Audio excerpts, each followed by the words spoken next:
नमस्कार। आज अष्टमी, नवरात्रि का 8वां दिन। हमारी जो सहज और सरल उपनिषदों की श्रृंखला चल रही है, उसमें आज का हमारा जो उपनिषद है, वो है तैत्तिरीय उपनिषद। वास्तव में यह उपनिषद काफी बड़ा है।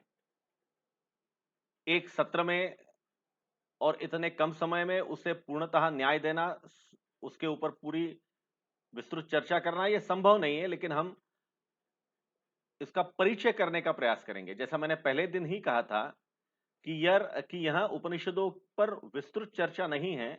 यह उपनिषद जैसे अत्यंत अमूल्यवान ऐसे साहित्य का हम सबको परिचय कराने का यह प्रयास है, और इसी दृष्टिकोण से तैत्तिरीय उपनिषद पर थोड़ी चर्चा आज हम करने का प्रयास करेंगे। जैसा पिछले बार हमने देखा था कि जो उपनिषद था हमारा कठोपनिषद, वह यजुर्वेद का हिस्सा था। वैसे ही ये तैत्तिरीय उपनिषद भी कृष्ण यजुर्वेद का एक अंश है, एक अंग है। इस उपनिषद में अलग से शांति मंत्र नहीं है, इसके अंतर्गत ही शांति मंत्र है। बाकी उपनिषदों में अलग से शांति मंत्र है, इसमें शांति मंत्र यह उपनिषद का ही एक हिस्सा है। मैंने पहले ही कहा कि यह तैत्तिरीय उपनिषद काफी बड़ा है। यह महत्वपूर्ण है क्योंकि इसके अनेक संस्कृत के अंश हम हमेशा हमारे रोज के जीवन में या अनेक बार इसका प्रयोग करते हैं। उस दृष्टि से तैत्तिरीय उपनिषद यह संदर्भ की दृष्टि से भी, समझ के दृष्टि से भी और मार्गदर्शन के दृष्टि से भी अत्यंत महत्वपूर्ण इस प्रकार का उपनिषद है। 3 बड़े-बड़े इसके अध्याय हैं। उसको वल्ली कहा गया है। 3 वल्ली है इसकी। वल्ली यानी बेली, उसको वल्ली कहा गया है। इस बेली में इस वेल्ली में अनुवाक है। अनुवाक यानी मंत्र, ऋचा, श्लोक जो भी हम कहें, उसको यहां पे अनुवाक कहा गया है। ये उपनिषद का प्रारंभ जो होता है, उसका जो प्रथम अनुवाक है, यह प्रथम अनुवाक यही इस उपनिषद का शांति मंत्र है।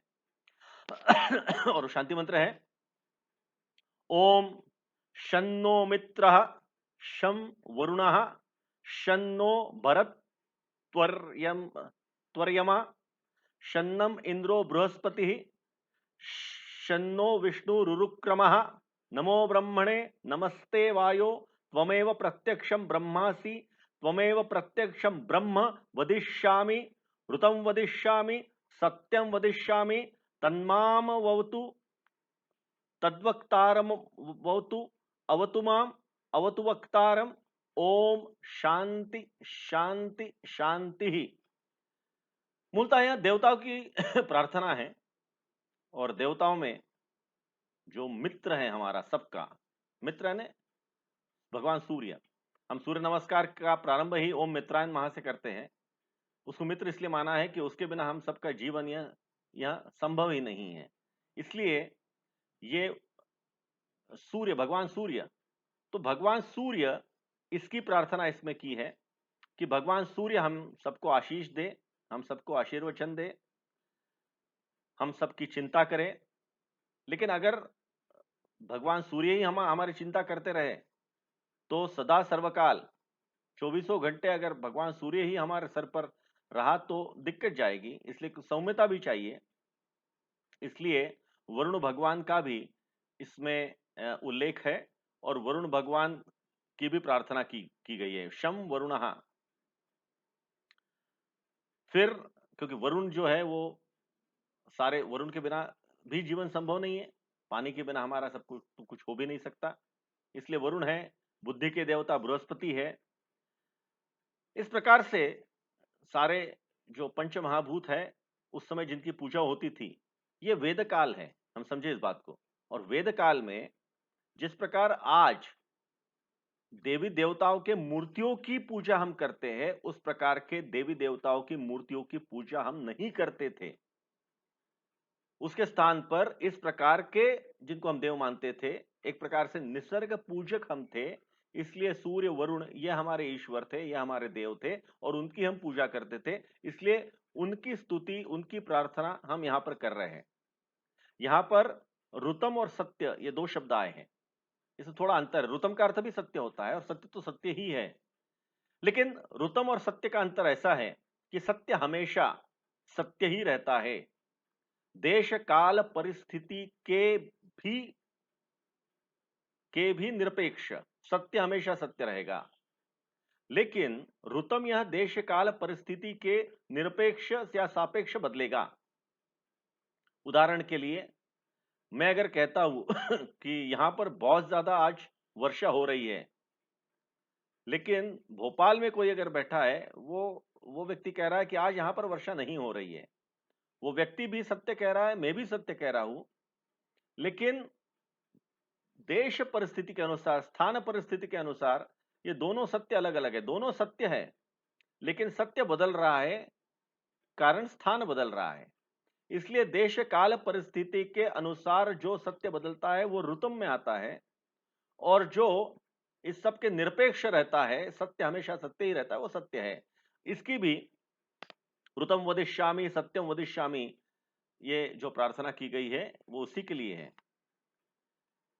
ये जैसे मैंने कहा कि इसमें 3 वल्लियां हैं। एक तो है शिक्षा वल्ली, दीक्षा लेने की एक प्रक्रिया इसमें बताई गई है। ब्रह्मानंद वल्ली इसमें व्यक्ति को, मनुष्य को मिलने वाले अलग अलग प्रकार के आनंद का वर्णन है, जो ब्रह्मानंद तक हमें लेकर जाता है। ब्रह्मानंद यह आनंद का अंतिम स्वरूप माना गया है। और भृगुवल्ली है, भृगुवल्ली में छोटी सी कथा है और कथा के माध्यम से वेदों का सार बताया गया है। इस प्रकार से 3 वल्लियों में और एक बड़ा सा तैत्तिरीय उपनिषद यह हमें बहुत कुछ बताता है। ये जो ब्रह्मानंद शिक्षावल्ली का तो हमने देखा कि जैसे दीक्षा लेने के लिए उसमें काफी कुछ सूक्त और जो अनुवाक है वो उसमें बताए गए हैं। जो दूसरी ब्रह्मानंद वल्ली है उसका शांति पाठ, यह हमने इसके पहले भी देखा है। ओम सहना भवतु सहनो भुनक्तु सह वीर्यम करवावहि तेजस्विनावधीतमस्तु मा विद्विषावहि ओम शांति शांति शांति। इस पर हमने इसके पहले भी चर्चा की है। ये इसी का एक हिस्सा है, अंग है, लेकिन उसको शांति पाठ के रूप में सामने कहा गया है। इसको तैत्तिरीय उपनिषद क्यों कहते हैं? तो कुछ जगह ये लिखा गया है कि हरियाणा में कैथल नाम का एक स्थान है, कैथल नाम के स्थान के पास में तित्तिर या तातिर नाम का कोई स्थान है, वहां पर ये उपनिषद लिखा गया, इसलिए इसको तैत्तिरीय उपनिषद ऐसा कहा जाता है।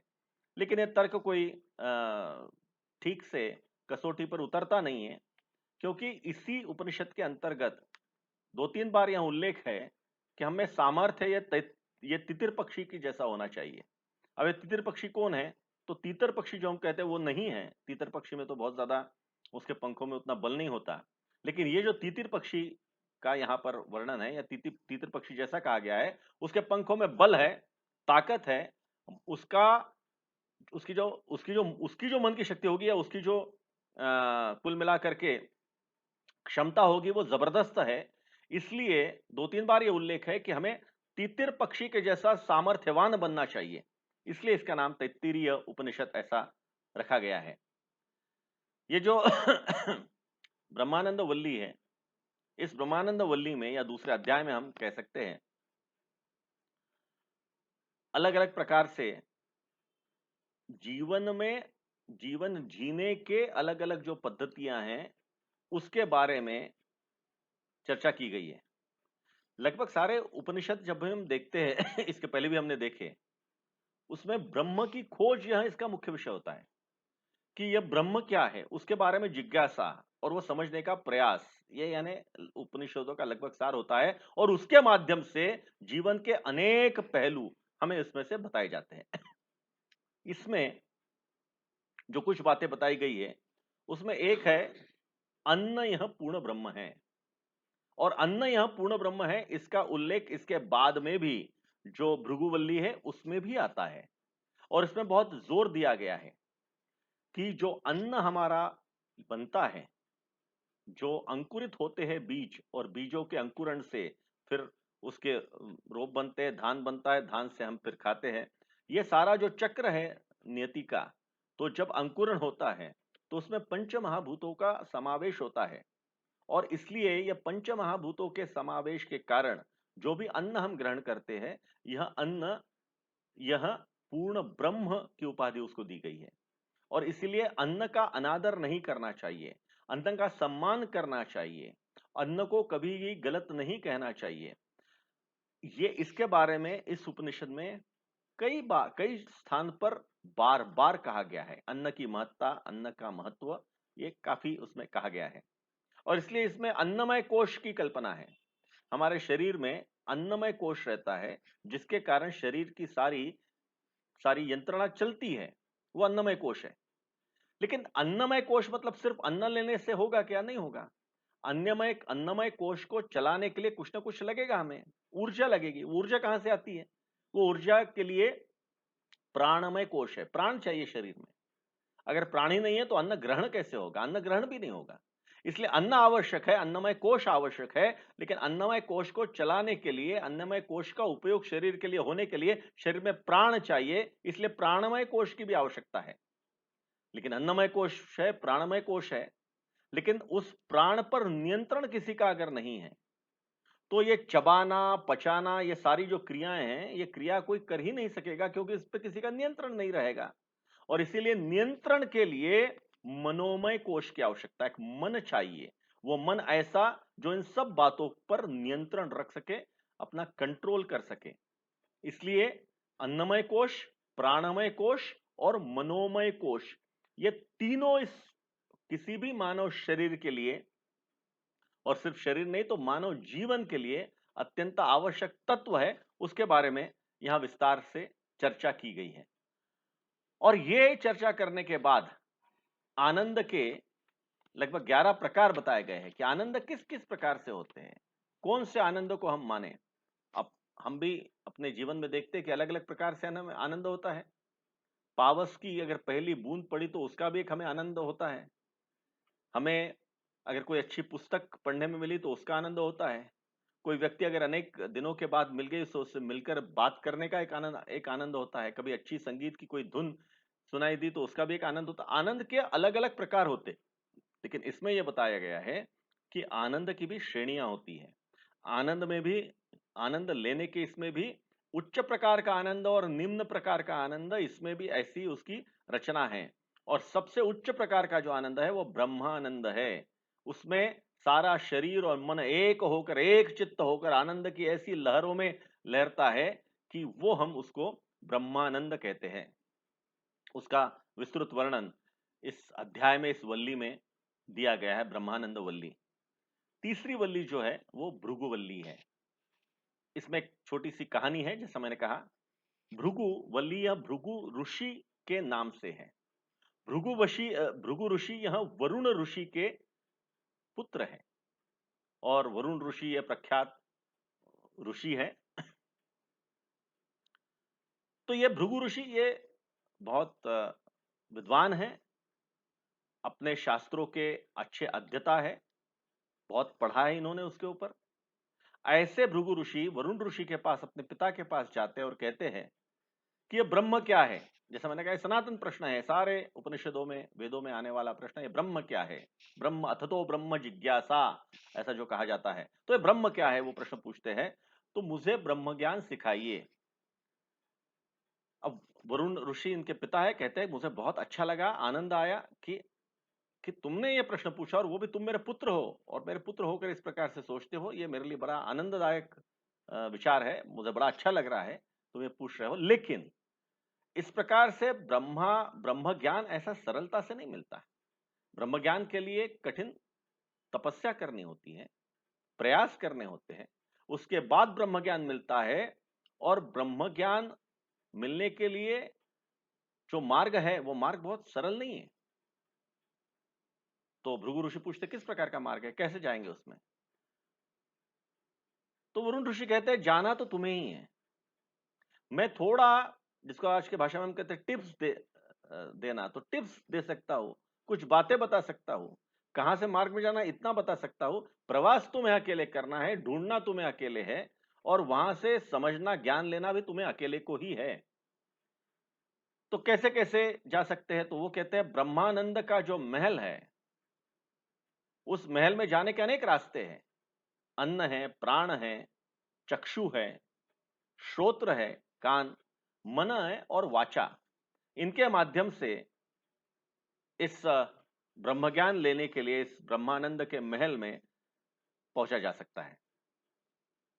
तो भृगु ऋषि तपस्या करने लगते हैं और तपस्या करते समय उनके ध्यान में आता है, उनको जैसे साक्षात्कार होता है कि जो अन्न है, जो मैं ग्रहण कर रहा हूं रोज अन्न, या अन्न तो पृथ्वी का एक स्वरूप है और इसीलिए इस अन्न में तो सारे तत्व हैं। इस अन्न में आकाश तत्व है, इस अन्न में वायु तत्व है, इस अन्न में पृथ्वी का तत्व है, इसमें जल तत्व है, इसमें अग्नि तत्व है। खाने से जठराग्नि प्रज्वलित होता है। ये सारे तत्व इस अन्न में है और इसीलिए यह अन्न पूर्ण ब्रह्म है। तो यह साक्षात्कार होते ही साथ भृगु ऋषि अपने पिता वरुण ऋषि के पास आते हैं और कहते हैं कि मुझे तो समझ में आ गया कि ब्रह्म ज्ञान क्या है। अन्न यही पूर्ण ब्रह्म है। इसको अगर पूर्ण ब्रह्म मान लिया तो यही ब्रह्म ज्ञान है। तो वरुण ऋषि कहते हैं दिशा तो तुम्हारी बराबर है, ठीक जा रहे हो, लेकिन मार्ग भी योग्य है तुम्हारा, लेकिन यह ब्रह्म ज्ञान नहीं है। अभी और तुम्हें तपस्या करनी है, अभी और तपस्या करनी है। क्या ठीक है? भृगु ऋषि फिर से तपस्या करने लगते हैं। तपस्या करने के बाद उनको ध्यान में आता है कि अन्न तो ठीक है, लेकिन अन्न अपने आप में कुछ भी नहीं है। अन्न में सारे तत्व है, पंचमहाभूत है, लेकिन अकेले अन्न से क्या होगा? अन्न ये अपने आप में कुछ नहीं कर सकता, ये अपने आप में पच नहीं सकता, अपने आप में हम चबा नहीं सकते, कुछ नहीं कर सकते। उसके लिए किसी एक ऐसी चेतना की आवश्यकता है। वो चेतना क्या है? वो प्राण तत्व है। तो उनको एकदम ध्यान में आता है कि प्राण तत्व है और प्राण यही ब्रह्म है। प्राण नहीं तो अन्न कैसा? क्या अन्न का अर्थ है? इसलिए प्राण यही ब्रह्म है। ऐसा कर कर फिर से वो अपने पिता के पास आते हैं। फिर उसके पिता वरुण ऋषि वही उत्तर देते हैं कि तुम्हारी दिशा ठीक है, मार्ग ठीक है, ठीक जा रहे हो, लेकिन ये ब्रह्म ज्ञान नहीं है। तो फिर उनको कहते हैं कि इसमें और तपस्या तुमको करनी है। जब और तपस्या करनी है ऐसा उनको कहते हैं, तो वो थोड़े ये हो जाते हैं कि मुझे बार बार ये क्यों कह रहे हैं तपस्या करने के लिए, लेकिन फिर भी जाते हैं। और तपस्या करते समय उनके ध्यान में आता है कि अन्न है, प्राण है, लेकिन इन सबके ऊपर नियंत्रण किसी का होना चाहिए कि मुझे कब खाना है, कितना चबाना है, क्या करना है। ये शरीर के ऊपर नियंत्रण करने वाली कोई ना कोई रचना होनी चाहिए। वो रचना यानी मन है, जो फिजिकली नहीं है, दिखता नहीं है, दृश्यमान नहीं है, लेकिन है, क्योंकि मन ही सारे शरीर को चला रहा है। इसलिए मनोमय ये आवश्यक है।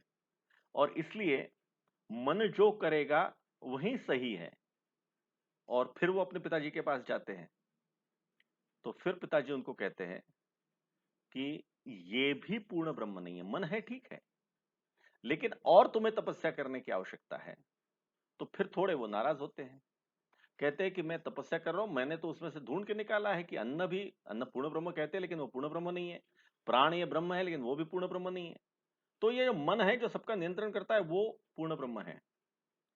तो वरुण ऋषि कहते हैं उनके पिताजी कि प्रत्येक बात के तह तक जाकर जरा सोचो। मन की बात जब आती है, अभी तक तुम में ये विचार नहीं आया था कि सही या गलत। मैंने कहा कि मार्ग सही है, लेकिन अभी और तपस्या करने की आवश्यकता है, तुमने तपस्या की। लेकिन ये मन का विचार ऐसा रहता है कि जब मन का विचार हम करने लगते हैं, तो उसमें अहंकार आता है, उसमें लालसा भी आती है, उसमें आकर्षण भी आता है, उसमें क्रोध है, मोह है, मद है, मत्सर है। ये सारे विकार भी उसके साथ है। तो इन विकारों से ऊपर उठकर भी कोई शक्ति है, कोई ताकत है जो इन सबको चला रही है। उसको ढूंढो, उसको खोजो। इसलिए अकेला मन यह ब्रह्म नहीं हो सकता, उसके ऊपर भी बहुत कुछ है। और इस उपनिषद में जो कहा गया है, जो महत्व का लगता है, वो ये है कि अंततः इसमें जो बताया गया है, जो कहा गया है, वह यह है कि विवेक से सबका हित साधने के लिए पुरुषार्थ चाहिए। अब यहां व्यक्तिगत हित की बात नहीं हो रही है।